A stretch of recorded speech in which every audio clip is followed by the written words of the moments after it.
Hey, hi, hello. Welcome to day 11. We are doing How the Grinch Stole Christmas. My child took off the little thing that actually says it. So, How the Grinch Stole Christmas by Dr. Seuss. Yes, we know that Dr. Seuss was a racist. We're still going to read the book.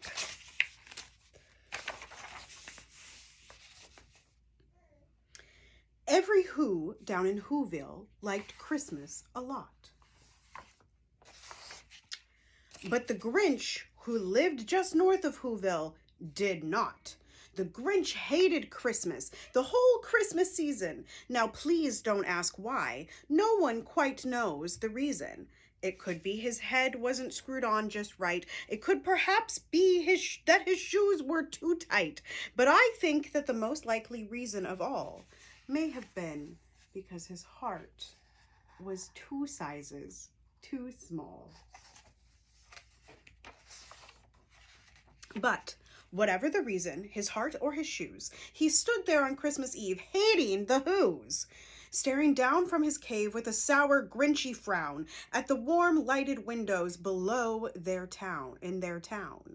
For he knew every Who down in Whoville beneath was busy now, hanging a mistletoe wreath. And they're hanging their stockings, he snarled with a sneer. Tomorrow is Christmas, it's practically here. Then he growled, with his Grinch fingers nervously drumming, I must find some way to stop Christmas from coming. For tomorrow, he knew,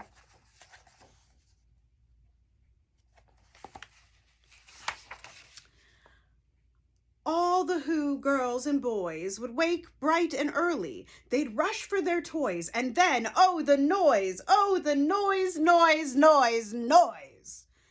That's one thing he hated. The noise, noise, noise, noise!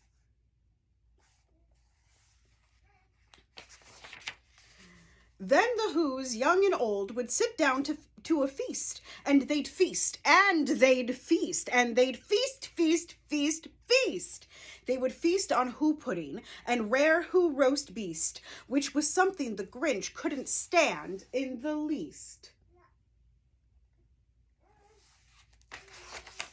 And then they'd do something he liked least of all.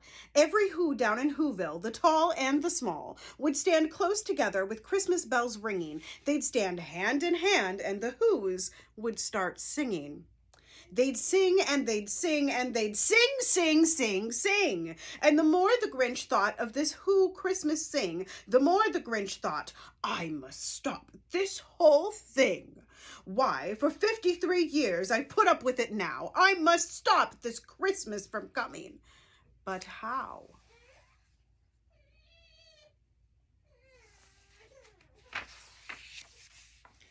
Then he got an idea. An awful idea. The Grinch got a wonderful, awful idea. I know just what to do. The Grinch laughed in his throat, and he made a quick Santa Claus hat and a coat.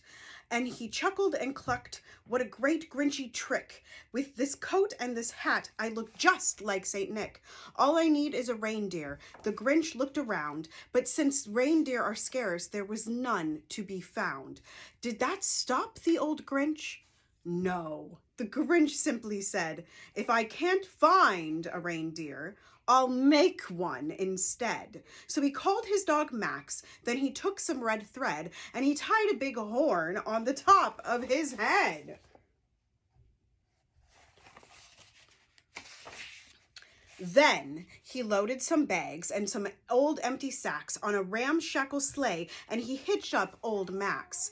Then the Grinch said, "Giddy up!" And the sleigh started down toward the homes where the Whos lay a snooze in their town.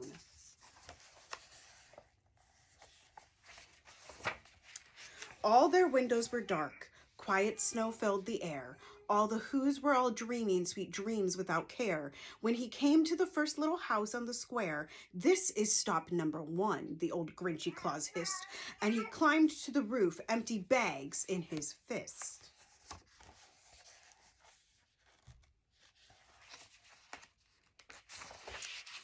Then he slid down the chimney, a rather tight pinch, but if Santa could do it, then so could the Grinch. He got stuck only once for a moment or two, then he stuck his head out of the fireplace flue, where the little Who stockings all hung in a row. These stockings, he grinned, are the first things to go. Then he slithered and slunk with a smile most unpleasant around the whole room, and he took every present. Pop guns and bicycles, roller skates, drums, checkerboards, tricycles, popcorn, and plums. He stuffed them in bags, then the Grinch very nimbly stuffed all the bags, one by one, up the chimbley. And it does say chimbley, y'all. Then he slunk to the icebox. He took the Who's feast. He took the Who pudding. He took the roast beast. He cleaned out that icebox as quick as a flash. Why, that Grinch, he even took their last can of Who hash. Then he stuffed all the food up the chimney with glee. And now, grinned the Grinch, I will stuff up that tree.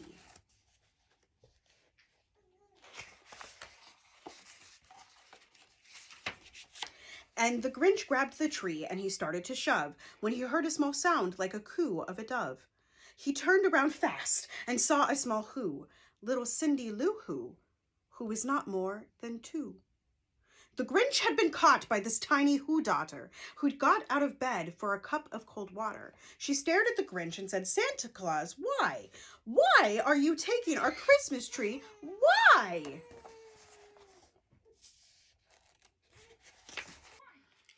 But you know, that old Grinch was so smart and so slick. He thought up a lie, and he thought it up quick. Why, my sweet little tot, the fake Santa Claus lied. There's a light on this tree that won't light on one side. So I'm taking it home to my workshop, my dear. I'll fix it up there. Then I'll bring it back here. And his fib fooled the child. Then he patted her head, he got her a drink, and he sent her to bed. And when Cindy Lou Who went to bed with her cup, he went to the chimney and stuffed the tree up. Then the last thing he took was the log for their fire. Then he went up the chimney himself, the old liar. On their walls he left nothing but hooks and some wire, and the one speck of food that he left in the house was a crumb that was even too small for a mouse. Enjoy the music. Then he did the same thing to the other Who's houses, leaving crumbs much too small for the other Who's mouses. Good job. It was 15:15 dawn, and the Who's still abed, all the Who's still a snooze, when he packed up his sled. Packed it up with their presents, the ribbons, the wrappings, and the tags, and the tinsel, the trimmings, the trappings.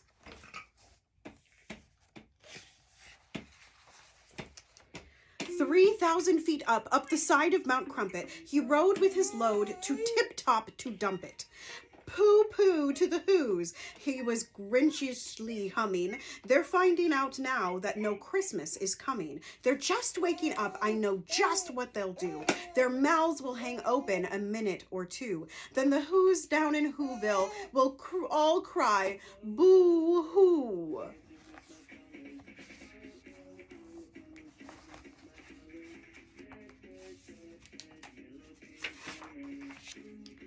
That's a noise, grinned the Grinch, that I simply must hear. So he paused, and the Grinch put his hand to his ear. And he did hear a sound rising over the snow. It started in low, then it started to grow. Yeah, you like the story? We're getting to the best part. But that wasn't sad. Why, this sounded merry. It couldn't be so, but it was merry, very. He stared down at Whoville. The Grinch popped his eyes. Then he shook. What he saw was a shocking surprise. No, that's okay. You got it. We're finishing this up. We're almost done. Every Who down in Whoville, the tall and the small, was singing without any presents at all. He hadn't stopped Christmas from coming. It came, somehow or other. It came just the same. Don't tip that over. And the Grinch, with his Grinch feet ice cold in the snow, stood puzzling and puzzling. How could it be so? It came without ribbons, it came without tags, it came without packages, boxes, or bags. And he puzzled 3 hours till his puzzler was sore. Then the Grinch thought of something he hadn't before. Maybe Christmas, he thought, doesn't come from a store.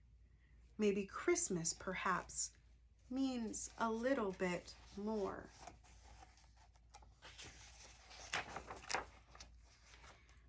And what happened then? Well, in Whoville they say that the Grinch's small heart grew 3 sizes that day. And the minute his heart didn't feel quite so tight, he whizzed with his load through the bright morning light. And he brought back his toys, he brought back the toys and the food for the feast, and he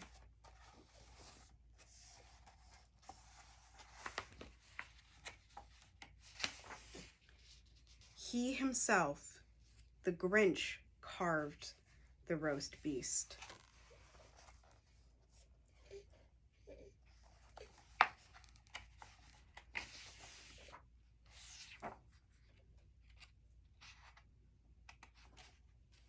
And then there's some keepsakes in the back.